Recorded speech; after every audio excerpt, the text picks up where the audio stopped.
And the circle in the xy plane has a diameter with endpoints 2, 4 and 2, 14. Okay.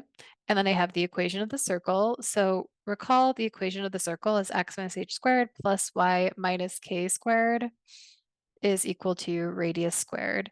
So here, I know that the center coordinates of the circle are positive 2, 9.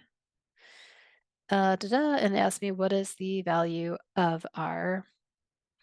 Okay, well, actually, what you can do is just substitute in any of the coordinates and it will give you the answer.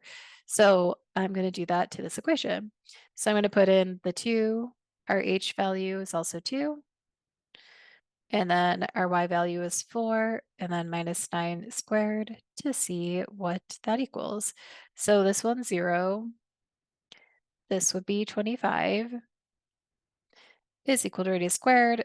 So therefore 5 is equal to the radius, and you know that would be the answer. So quick and easy. And just to show, it doesn't matter what coordinate you plug in, you will get the same answer.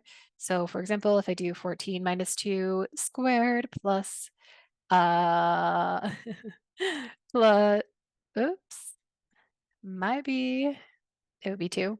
So here it would be 2 minus 2 squared plus 14 minus 9 squared equals radius squared. And you see you get 0 plus 25 again, because 14 minus 9 is 5, 5 squared is 25. And again, you get that radius is 5. So no matter what just plug in the coordinates, plug in either coordinate pair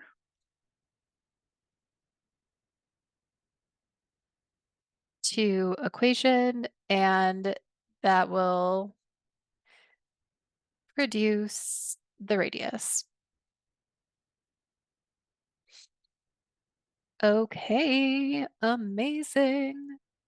Hi guys, I'm Jackie. Thank you so much for watching this video. Please be sure to like, comment, rate, and subscribe if you like this video and you want to keep getting more amazing SAT questions. Thank you again and have an amazing day.